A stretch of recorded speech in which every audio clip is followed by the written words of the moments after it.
Students, मैं आप लोगों को जो है आज ओवर सब्सक्रिप्शन ऑफ शेयर्स में जब लोगों को प्रोराटा बेसिस पे शेयर्स इशू किए जाते हैं और वहाँ पर अगर कोई पार्टनर या पर्टिकुलर शेयर होल्डर्स अलॉटमेंट पे पैसा नहीं दे पाता है तो उसका एरियर्स कैसे निकाला जाता है वो बताऊंगा इस पर्टिकुलर वीडियो में।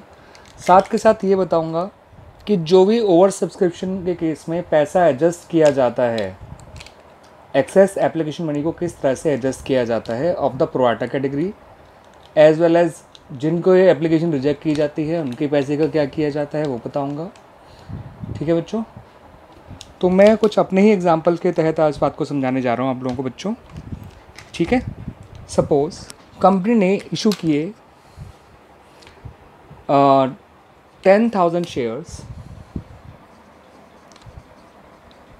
ऑफ ₹10 ईच, माना पार पे इशू किए। एप्लीकेशन 3 रुपये की, अलॉटमेंट 5 रुपये की और 2 रुपये जो है वो company first and final call पे मांगेगी। तो कंपनी ने जब इशू किए हैं वो 10,000 शेयर्स किए हैं और 10 रुपये का एक शेयर है, 3 रुपये एप्लीकेशन में मांग रही है, 5 अलॉटमेंट पे मांग रही है और बचा हुआ 2 रुपये जो है वो फर्स्ट एंड फाइनल कॉल पे मांगेगी। पब्लिक ने अप्लाई किया फॉर एग्जांपल 15,000 शेयर्स के लिए। The public have applied for 15,000 shares and the company rejected 3,000 applications। Company ने 3,000 एप्लीकेशन को रिजेक्ट कर दिया, यानी इनको कोई शेयर्स नहीं दिए और बचे हुए शेयर्स पे प्रोराटा अलॉटमेंट कर दिया, यानी बचे हुए एप्लीकेंट्स को 10,000 शेयर्स जितने वो दे सकती है उसने दे दिया, यानी टोटल 15,000 एप्लीकेशन आई हैं। और कंपनी आप जानते हैं in case of over subscription कभी भी जितना हमने शेयर इशू किया है उससे ज़्यादा शेयर अलॉट नहीं कर सकती है। शेयर उतना ही अलॉट कर सकती है जितना कंपनी ने इशू किया है, उससे ज़्यादा शेयर्स वो अलॉट नहीं कर सकती है। तो इन दैट केस अब हम किस तरह से अलॉटमेंट कर रहे हैं, हमने क्या करा, 3,000 एप्लीकेशंस को तो रिजेक्ट कर दिया।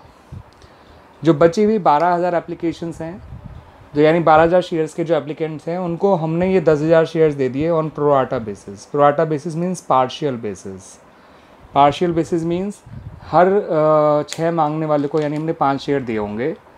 ठीक है, यानी कि उनको कम शेयर दिए गए जितने उन्होंने मांगे उससे कम और एक पर्टिकुलर रेशियो में। This is called partial allotment और प्रोराटा अलॉटमेंट। अब इनके पैसे को कैसे एडजस्ट किया जाएगा वो समझिए बच्चों। ठीक है बच्चों, आप जब भी प्रोराटा क्वेश्चन करें तो ये 3 कैटेगरीज जरूर बना लीजिएगा, 3 columns. First is for category of allot applicants, दूसरा शेयर अप्लाइड बाय एप्लीकेंट्स, यहाँ लिखिएगा कैटेगरी ऑफ एप्लीकेंट्स, यहाँ लिखिएगा शेयर अप्लाइड बाय एप्लीकेंट्स, यहाँ लिखिएगा share allotted. Category share applied, share allotted. Rejected category pro rata category, एक तीसरी कैटेगरी फुल कैटेगरी भी हो सकती थी जो उस पर फिलहाल मैंने इस क्वेश्चन में नहीं बनाई है। अब देखिए सबसे पहले इनके पैसे का क्या किया जाएगा। जिन्होंने 3,000 शेयर्स मांगे थे उनको एक भी शेयर नहीं मिला, तो इन लोगों ने जो पैसा दिया होगा वो रिफ़ंड हो जाएगा। तो जो अमाउंट रिफ़ंड किया जाएगा वो हो जाएगा 3,000 इंटू 3, दैट इज़ 9,000।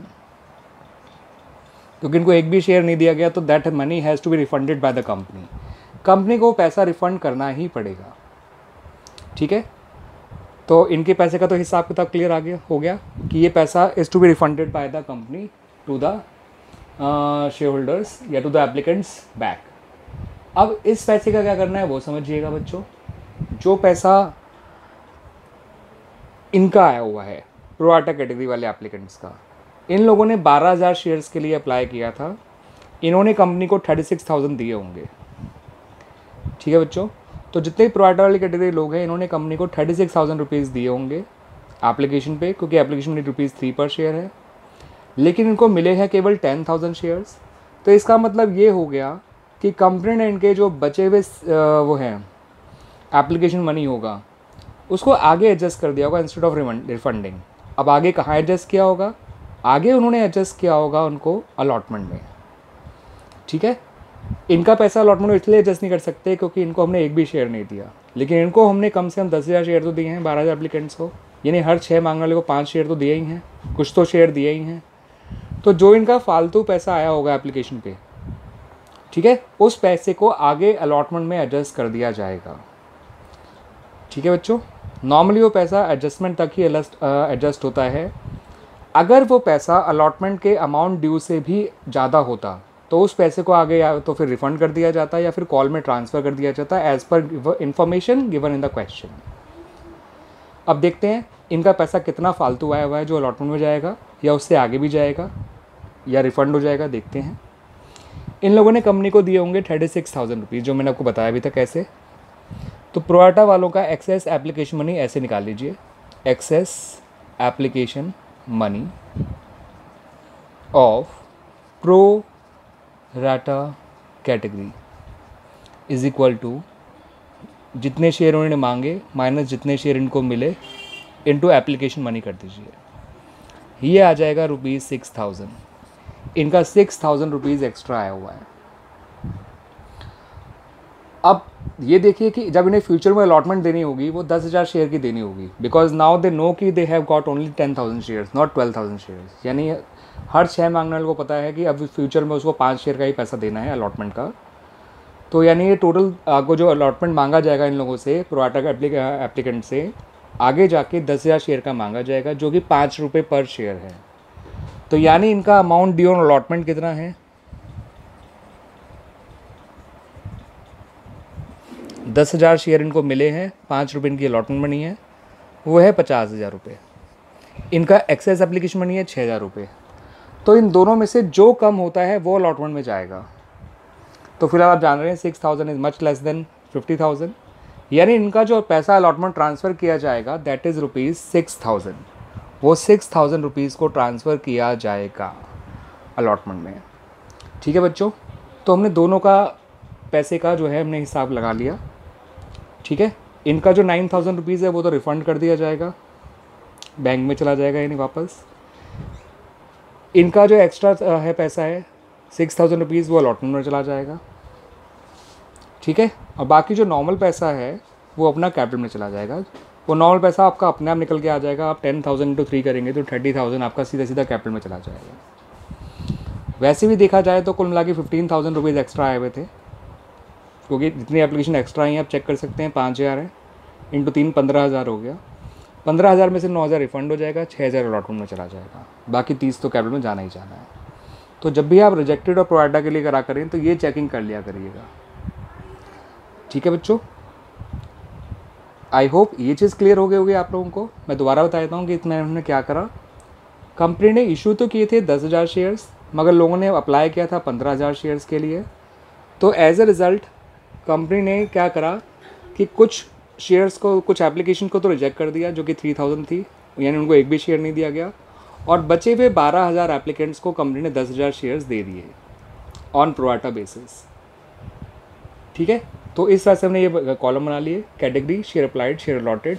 कैटेगरी में आपका रिजेक्टेड कैटेगरी है और दूसरा कैटेगरी आपकी प्रोराटा कैटेगरी है। तो रिजेक्टेड कैटेगरी वालों को आपने दिए शेयर्स 0 और प्रोराटा वालों को दिए आपने शेयर्स 10,000। तो अब जो एंट्रीज पास की जाएंगी उससे करने से पहले आपको बस ये हिसाब लगाना है कि जो फालतू पैसा आया है, बिकॉज ये आप जानते हैं कि और सब्सक्रिप्शन में पैसा पक्का फालतू आया होगा ऑफ द एप्लीकेंट्स। तो रिजेक्टेड वालों का तो सारा ही पैसा फालतू है, बिकॉज उनको एक भी शेयर नहीं दिया गया, तो उनका 9,000 तो रिफंड हो जाना है। प्रोराटा वालों का कितना पैसा फालतू है वो देखने के लिए आप देखिए इन्होंने कितनी एप्लीकेशन को एक्स्ट्रा मांगी हैं। 2,000 इंटू 3 कर दीजिए, 6,000 आ गया।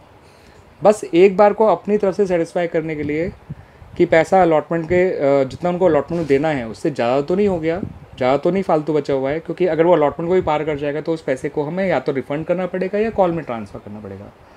तो इस एक्सेस मनी को, एप्लीकेशन मनी को, you have to check with the amount due on allotment from these people. इनका अलॉटमेंट पे अमाउंट ड्यू होना चाहिए 10,000 शेयर के हिसाब से 50,000 रुपये, 10,000 इंटू 5। तो इनका अमाउंट ड्यू ऑन अलॉटमेंट 50,000 है, एक्सेस एप्लीकेशन में सिर्फ 6,000 है। इन दोनों में से जो कम है वो अलॉटमेंट में जाएगा, यानी 6,000 रुपये अलॉटमेंट में चला जाएगा।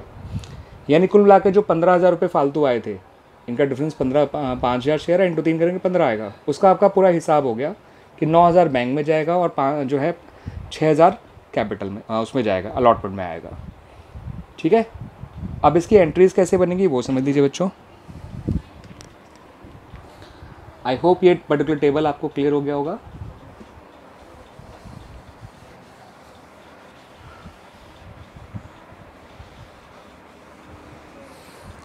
इस केस में टेबल जो है एंट्रीज ऐसे बनेगी बच्चों। पहली bank account debit to share application account. जितनी एप्लीकेशन आई हैं, कितनी एप्लीकेशन आई हैं टोटल? 15,000 इंटू 3 45,000 हो गया। तो 45,000 रुपीज़ आपको मिले हैं।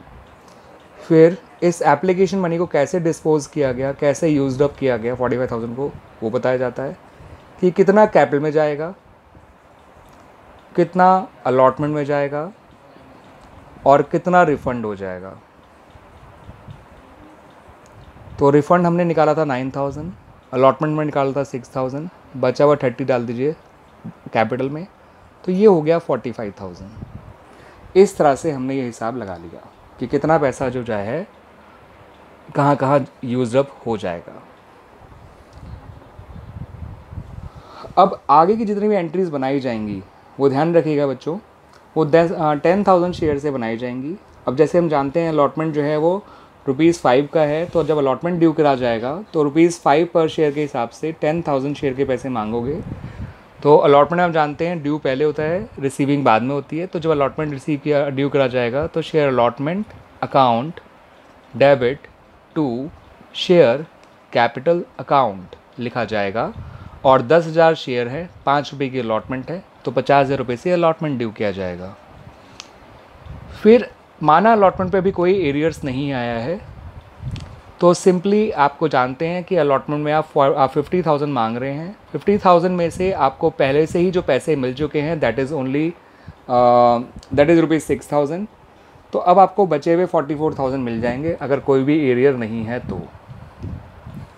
ठीक है बच्चों, कॉल आपका नॉर्मल तरीके से ही होगा, कॉल पे कोई फ़र्क नहीं पड़ेगा। कॉल पूरा 10,000 शेयर के हिसाब से ₹2 का मांगिए, मानते हुए कि कंपनी ने फाइनल कॉल भी करी होगी। तो share first and final call account debit हो जाएगा टू शेयर कैपिटल अकाउंट, ये हो जाएगी 20,000 से, और इसकी रिसीविंग भी 20,000 से होगी क्योंकि इसमें कोई पहले का पैसा आया हुआ है भी नहीं। तो to share first and final call account 20,000। इस तरह से बच्चों ये एंट्रीज बन जाएंगी। आई होप बच्चों आपको वो टेबल भी क्लियर हो गया होगा जो मैंने बताया था। एक बहुत ही सिंपल सा क्वेश्चन था ये, जहाँ पर कंपनी ने ओवर सब्सक्रिप्शन में कुछ एप्लीकेशन रिजेक्ट कर दी और कुछ एप्लीकेंट्स को जो पैसा प्रोवाटा बेसिस पे शेयर दे दिए। जिनकी एप्लीकेशन रिजेक्ट होती है उनका पैसा तो पूरा रिफंड कर दिया जाता है, जिनको प्रोवाटा बेसिस पे शेयर दिए जाते हैं उनका पैसा कम से कम अलॉटमेंट तक तो ज़रूर एडजस्ट किया ही जाता है। ठीक है, और अगर उनका पैसा कुछ ज़्यादा ही फालतू आ गया जो अलॉटमेंट को पार भी क्रॉस कर जाए, जितना उन्हें अलॉटमेंट देना है उसको भी क्रॉस कर जाए, तो उस पैसे को रिफ़ंड कर दिया जाता है या फिर कॉल में ट्रांसफ़र कर दिया जाता है, जैसा क्वेश्चन में कह रखा हो। अगर क्वेश्चन में कुछ नहीं कह रखा होगा तो आप उस पैसे को रिफ़ंड ही करिएगा अलॉटमेंट में एडजस्ट करने के बाद भी, अगर बच जाता है तो। ठीक है बच्चों, यानी ये तो पक्का है कि प्रोवाटा कैटेगरी पे जिनको शेयर्स मिले होते हैं, जिनको शेयर्स को प्रोवाटा बेसिस पे दिया जाता है, उनका पैसा कुछ ना कुछ अलॉटमेंट में ट्रांसफ़र ज़रूर किया जाएगा, तुरंत रिफ़ंड नहीं करते हैं। उसके बाद जो है ये देखना और ज़रूरी होता है कि उनका पैसा अलॉटमेंट के बाद भी बच रहा है या नहीं बच रहा है तो फिर उसको भी हम जो है वो करते हैं आगे, या तो रिफ़ंड कर देते हैं या फिर कॉल में ट्रांसफ़र कर देते हैं, जिसे हम कॉल से एडवांस के नाम से शो करते हैं बच्चों। ठीक है बच्चों, ओके बच्चों, थैंक यू। आई होप इस मैं आपको समझ में आ गया कुछ तरह से। चलिए मैं ये और क्लियर कर दूँ। पहली एंट्री जो बनाई जाती है with the number of application receive से बनाई जाती है, तो जो कि 45,000 हो गई। फिर इस पैसे को कैसे यूज्ड अप किया गया वो बताया गया है। कैपिटल में सिर्फ 10,000 शेयर का पैसा गया, रिजेक्टेड वालों का पैसा लौटा दिया गया, प्रोवाटा का फालतू पैसा 6,000 रुपये था वो अलॉटमेंट में आ गया। अलॉटमेंट ड्यू करी गई थी 50,000 से, जिसमें 6 पहले से आया हुआ था, तो 44,000 से आपकी रिसीविंग कर ली, ये एज्यूम करते हुए कि फर्दर कोई एरियर नहीं होगा इसलिए। और फर्स्ट एंड फाइनल कॉल पर बिल्कुल नॉर्मल रहा, ड्यू भी 20,000 से हुआ, रिसीव भी 20,000 से हुआ, क्योंकि उसमें पहले का पैसा कोई आया हुआ नहीं है। पहली एंट्री ज़रूर हमने 15,000 शेयर से बनाई थी, ठीक है, क्योंकि एप्लीकेशन जितनी आती है जितने शेयर के लिए उतने शेयर से एंट्री बनाई जाती है, लेकिन अलॉटमेंट की एंट्री और आगे जाके कॉल की एंट्री उतने ही शेयर से बनाई गई जितने शेयर कंपनी ने अलॉट किए थे। ठीक है बच्चों, थैंक यू।